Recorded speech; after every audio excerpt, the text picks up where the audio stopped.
Welcome this afternoon. It would be hard for me to overstate the importance of why we're here today. I'm happy to tell you that as of last Friday, the EPA has approved our 5% plan for PM10. And for the first time in the history of the greater Phoenix region, we are now in compliance with the Clean Air Act, which was enacted in 1970. That is a huge deal.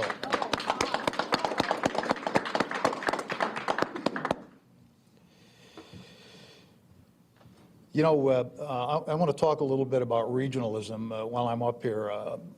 That's one of my favorite topics. First of all, I want to tell you that I stand here as a chairman of MAG, and I just happened to be the guy occupying the chair when the good news came down. But I want to tell you that I stand on the shoulders of all of my predecessors, all of the former chairmen, and all of the former members of the regional council. And I just happened to be here when the good news came down the pipeline. So, but what has happened here has been nothing short of a quintessential example of the great things that we can achieve when we come together and truly act as a region. From the biggest city, Phoenix, to the smallest town in the valley, maybe my town, Youngtown, I don't think there's a municipality in the valley that hasn't implemented some serious PM10 mitigation tactics. I can tell you that in my small town, Youngtown, we paved over 8 miles of unpaved alleys to help the valley come into compliance with PM10.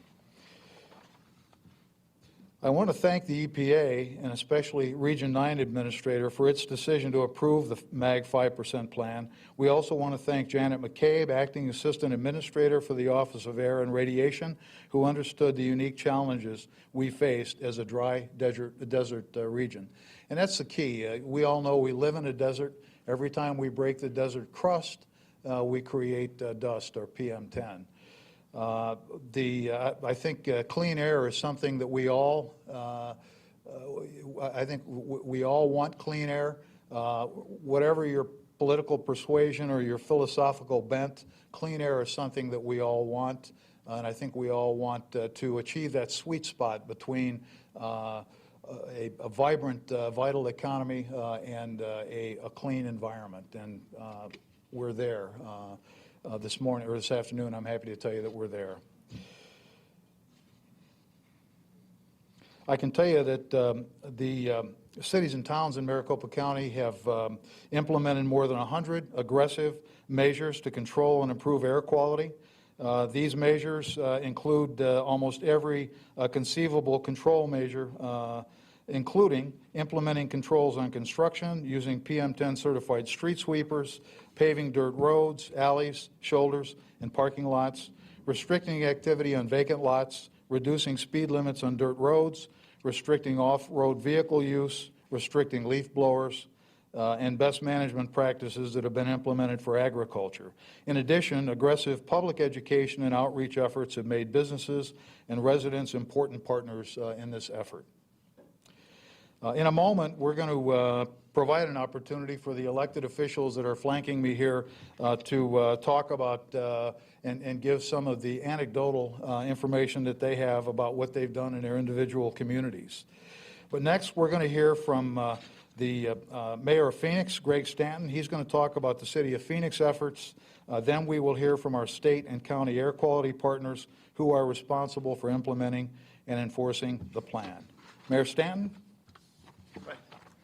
By the way, I was told to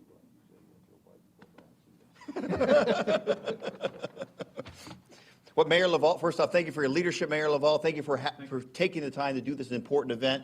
These great mayors are here because, as Mayor LaValle just whispered in my ear, as Joe Biden would say, this is a big blank deal that we are here celebrating this important event. And it's important for people to realize why this is a big deal. Not just because of the improvement in air quality, but now because we're no longer under the threat of losing incredibly important economic development dollars and transportation dollars. And I just want to say, as Mayor of Phoenix, I'm proud of these mayors and elected officials behind me. I am proud of this organization in which we're having this press conference.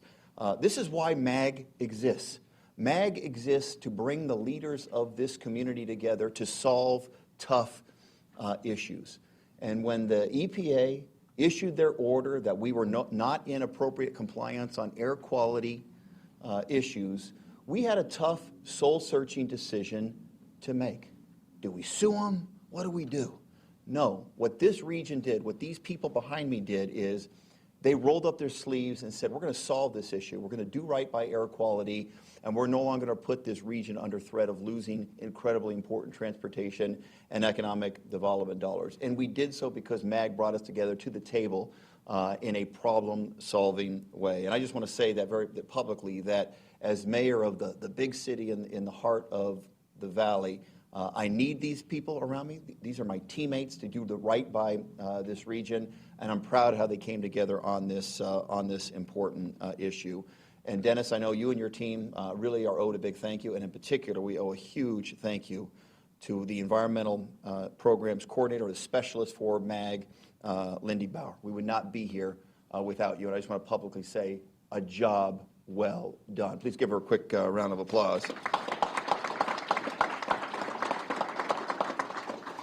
This announcement that lifts the threat and confirms what we have all known all along, that cities and towns and Maricopa County are working together effectively to protect public health and control dust as much as possible in this desert region, a challenging region in which we are a wonderful region, but challenging from this particular issue. We are always going to have seasonal dust storms, haboobs, and other forms of dust storm. But as Mayor LaVault explained, this region came together and adopted the toughest set of dust control measures in the country to control what can be controlled. Mayor LaVault mentioned what was being done in his town. In the city of Phoenix, we have worked aggressively at our expense, at the people of the city of Phoenix expense, since 1999 on incredibly important dust control measures. Doubling street sweeping in target areas, paving 81 miles of unpaved roads, paving 38 miles of street shoulders, installing dust treatment in 609 miles of alleys, stabilizing portions of the Salt River bed, and dispatching neighborhood code inspectors across the city to enforce hundreds of dust violations. Through our Dust Control Task Force, we've trained police and field staff to respond to spiking air quality monitor alerts in real time and have closely coordinated with county staff. And I want to thank our leadership of our Streets Department, Neighborhood Services Department, Phoenix Office of Environmental Quality, the Phoenix Police Department as well, for their creativity in attacking this problem. And I'm grateful that the EPA has recognized our hard work as well as our unique environment on which we operate here in Maricopa County. Administrator Gina McCarthy and I have talked about this problem directly. We talked about it when she's here. We've talked about it back in Washington, D.C. With this important decision, her staff removes the shadow of doubt on the region's economic development and transportation initiatives, and we can all breathe a little bit easier today. And that is why we are gathered here today, to really celebrate this important accomplishment that predates all of us here. This has been great in that it's brought together all of the cities across the valley on this effort, and all of us in our own organizations, except for maybe Buckeye. You've been around a while. But the rest of us that have term limits, it really predates us, and it goes to consistency of leadership within our own. I'm just kidding. Within our own organizations, and that's important too. That you have long-term goals that, as elected officials succeed other elected officials, you can continue with those long-term goals. That is what today represents: great planning and great execution. And next to the podium, I'd like to bring to our partner from the state of Arizona, the leader of the Arizona Department of Environmental Quality, Eric Massey.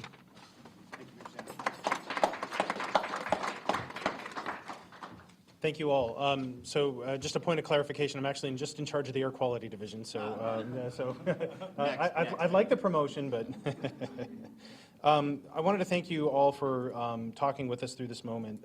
One of the most significant challenges that we as a region faced in Arizona was the fact that during the time period where we had to show attainment, the years 2010 through 2012, we had 25 days where high wind or meteorological events led to high concentrations of dust. And we, through partnership, set national precedents here in Arizona by making the documentation to EPA that despite all of the implemented controls that Mayor Stanton and Mayor LaVault have both spoken about, we were not able to achieve compliance with those particular standards. And so what it was is working as a group, as together, as partners equally, ADEQ, Maricopa County's Air Quality Department, the Maricopa Association of Governments, and EPA in the room. We sat down and had a conversation about, should we really hold this region accountable for things that it cannot actually control, be that dust from giant dust storms like the pictures that you see nearby to us, or even region-wide events where we're experiencing dust moving in from California. And the answer to that was no. And it was really through that partnership that we were able to set that national precedence and begin our climb out of this particular issue. And in so doing, what we also needed to do was focus on and show EPA some of the methods that we're using to make sure that people whose health is impacted by these types of dust storms are either, number one, doing everything that they need to do in order to control their dust, but two, how to take your own health into your own hands and make sure that you're making the right decisions. And if we can even do that through forecasting and looking into the future, say 5 days from now we expect to have bad air quality, what more could you do with that types of information in your hands? So we've been working very closely with our partners. The next speaker will talk to you a little bit about some of the technological issues, but we do issue a forecast now, 5 days in advance, that talks about the upcoming dust requirements and the dust forecast for what's going to happen. And our regulated community is using that to take early active, preventive measures in order to make sure that there's nothing more that we truly can do to control our own contributions to these giant dust storms, while at the same time providing that information to the public so that they too can take proactive measures. Much like carrying an umbrella on a rainy day, you can actually do things to help protect your own health. So with that, I'd like to introduce Maricopa County's Air Quality Director, Bill Wiley, and he'll talk to you a little bit more about these issues.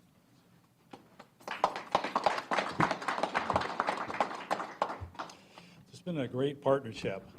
You see a lot of people here. Every single mayor here has staff that have participated in this. But I also want to thank some of the partners you don't see here today. And those are the citizens that do actions when they hear the alerts, or the industries that say, hey, send out a message to their members saying, today's a particularly bad day. Please don't do those activities that cause dust. So there's some people you don't see here today that should be thanked just as much. So let me talk about some of the specific measures that we've done. One of the significant things we've done is train people on how to prevent pollution from dust. We train 5,000 people a year on how to prevent dust from happening when you're doing work. That's really significant. Every large construction site has a dust control coordinator that knows how to prevent this, and it's part of their responsibility is to train their staff to make sure this doesn't happen. So one of the big advances we've had is this substantial training. Number two, if you have a phone and a cell phone, we have the first county air quality Clean Air Make More app. You can find out what the weather conditions are. So if you don't want to go outside, if you think the conditions are bad, you can check to see if there's any restrictions. You can see the forecast. The forecast that ADEQ puts out is on that app. And you can see what activities should not happen that day. So take a look at that app. Over 11,500 people have downloaded that app. What a great success. Okay. A third thing that I want to talk about, and I have to give thanks to several partners here, is our award-winning Rapid Response Program. What is that? The Rapid Response Program says, let's get data, instead of hourly, let's get it every 5 minutes. Let's get that 5 minutes data on the internet so people can check the data anytime they like. Let's also say, if we start seeing rapid elevations of, say, dust at one of the monitors, let's get an alert out to the people in the area. That Rapid Response Program works. It worked last Thursday. We had an example last Thursday where one of our monitors started going high. We got the alerts out. ADEQ got a notice. They contacted the person stopped their activity, and believe it or not, the neighbor also went over and talked to the person and said, hey, please stop this. It makes no sense. So we're very proud of the Rapid Response Program and how it's helped us prevent human-caused violation. So those are some of the examples I wanted to give you. And with that, I want to introduce Rob Samore. He's a Deputy State Engineer of ADOT, and ADOT makes roads. When you're building roads, you make dust. So Rob, why don't you come over and tell us what you can do? Thank you. So hopefully we make less dust, right? And the goal is to try to keep dust down. And so let me start by saying that the partnership has been tremendous, working with Maricopa Association of Governments, ADEQ, and our partners at the county.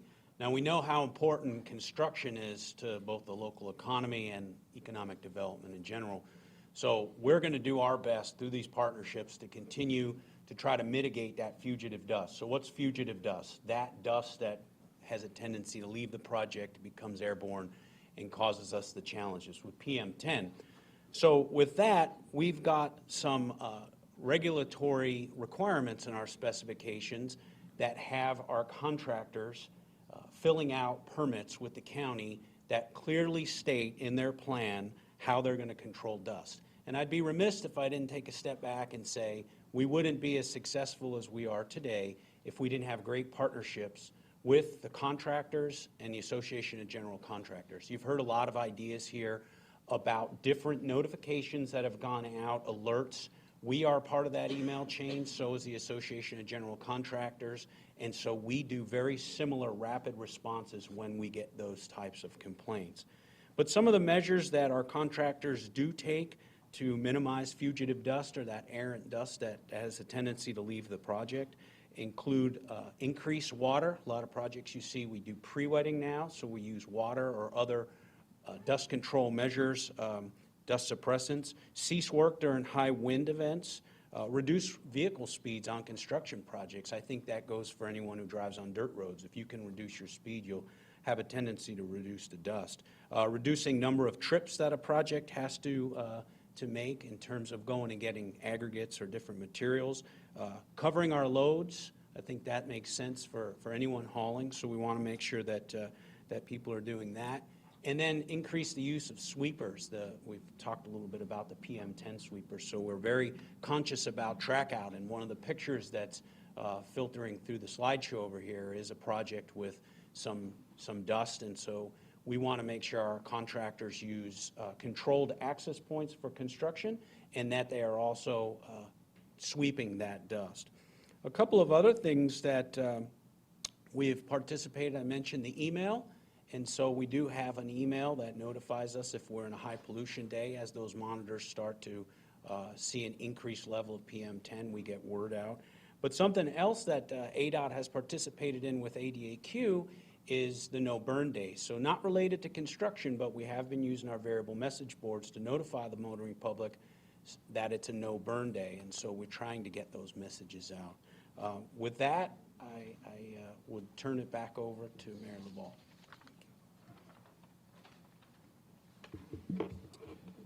Once again, I want to thank all of the municipalities, the state, all of the stakeholders for the hard work that they've done. As Mayor Stanton said earlier, this has been a long time coming. This is a battle that we've been waging for years.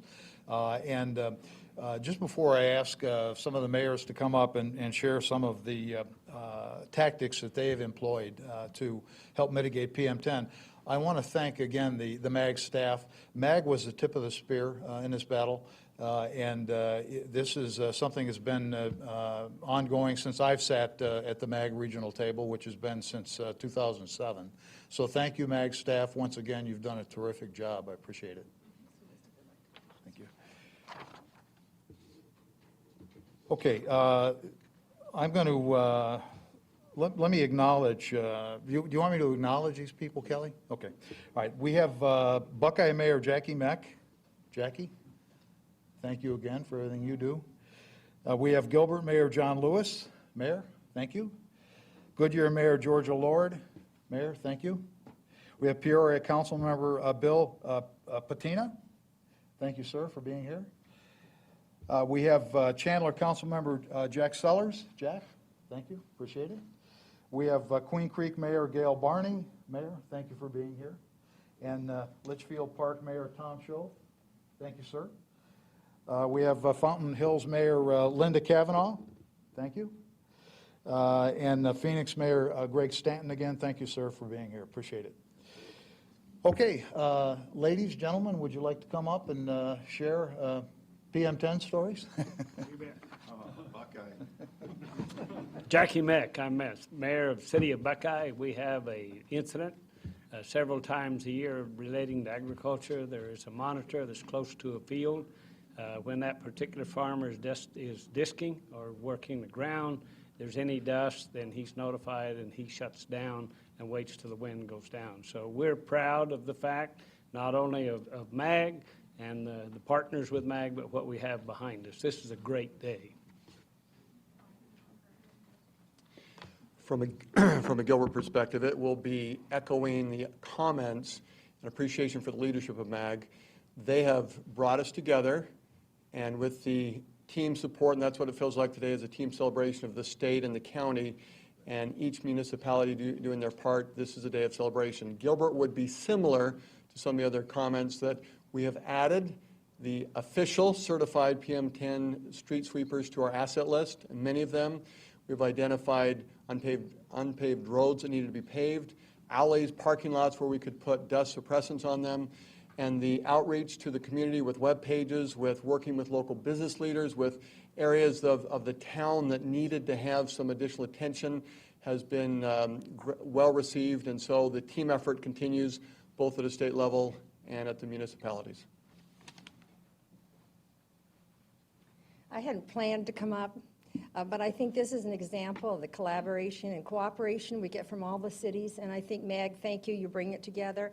We all were put in harm's way in many ways. We've eliminated that, and I want to thank our citizens, but I also want to thank my husband, who I took his leaf blower away. So it also hits personal stories in all these cities, and probably you don't remember this happening in your families, but it was a kind of, are we going to make this marriage work or not after 51 years? But I made through that statement. So thank you, Mag. Thank you, Council, all of you very much. Good afternoon. I'm not a mayor, I'm just a council member, but I'm nevertheless still very proud to be here representing the city of Peoria. As best as I can tell, the city has been active in participating in dust control since about 2001. And some of the things that we've done is we've paved our dirt roads, we've paved alleys, dust-proof our dirt shoulders, we have PM10 sweepers, we restrict off-road vehicles, just to mention a few. What I really learned is that this was a collaborative effort, a regional effort by everybody involved. And as Mayor Stanton said, it cost millions of dollars to pull this off, and every city participated to make this successful. We also worked very closely with Senator McCain and Trent Franks, and we're very proud of the relationship that we had with our congressional district, our congressional delegation, and happy to be part of this effort. Thank you. Hi, I am Jack Sellers. I am a council member at the City of Chandler, but I'm doubly pleased about this accomplishment today because I'm the vice chair of the MAG Transportation Policy Committee, and I also serve on the State Transportation Board. So congratulations to everybody that helped make this happen. I'm Gail Barney, Mayor of Queen Creek.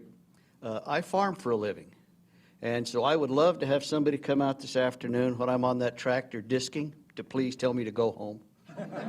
It's going to be quite warm out there, but Queen Creek, like the rest of the communities, have really put forth an effort, and our residents have really come forth and really are trying to stop the dust in our community.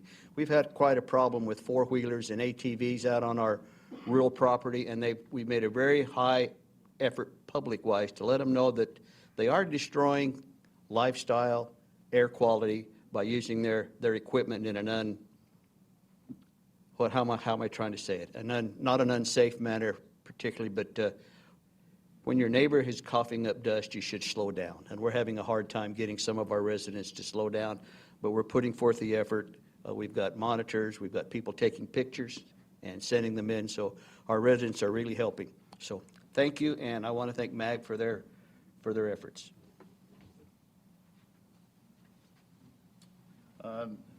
Good afternoon. My name is Tom Schoaf. I'm the mayor of the city of Litchfield Park, and I am up here speaking because everyone in the line all got up to speak, and so I found out that we're all going to say a little thing. Well, I just want to say that this entire story, it is a tremendously big deal for the Valley, and it is a story that really is based on exceptional events. You look at this picture and you can see the exceptional event of that dust storm coming through the Valley, and we understand how unfair it would be for the Valley to be penalized for storms like that we cannot control. But the more important thing that history is going to show about this is that the exceptional event that really changed the valley is the fact that this problem, this tremendously big problem, brought together all of the municipalities. It brought together the county, it brought together the state, it brought together our congressional delegation, it brought together legislators at our own state legislature, it brought together our business community, our farming community. Literally everyone came together to solve this problem. And the thing that we need to do now is to build on that partnership to do and work on some of the other problems that our state faces. So I think the lasting legacy of this will be this exceptional event of everyone coming together to resolve this huge problem for our state. Thank you.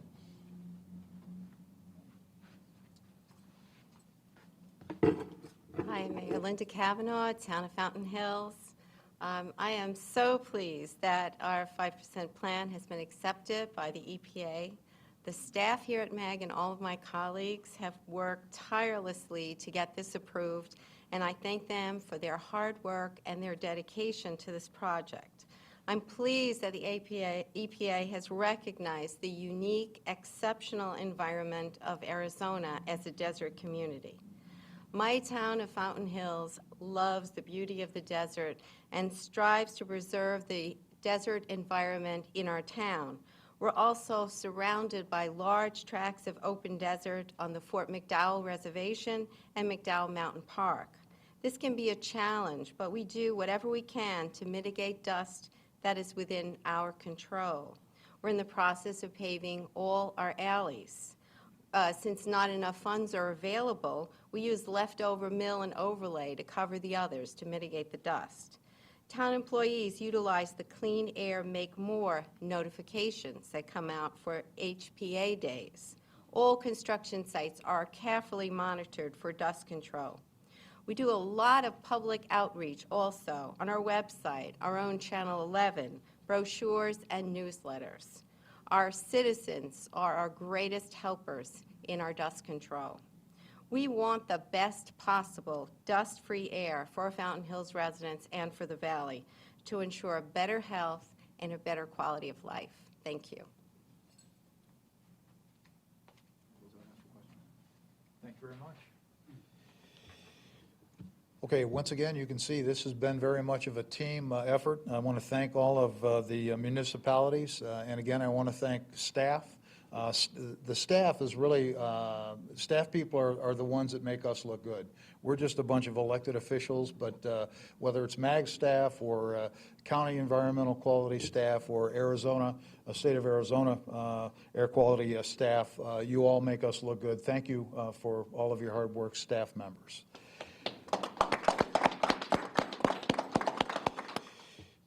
You know, I want to mention one thing. I had to come to Arizona to learn about haboobs. My understanding is there are only two places in the world where they occur. That's here and in the Sahara Desert. But every time I look at that picture, I am amazed to see that. So I think I've fulfilled my mission here, except that we'd be happy to entertain any questions that you have. Any questions? Great, thank you.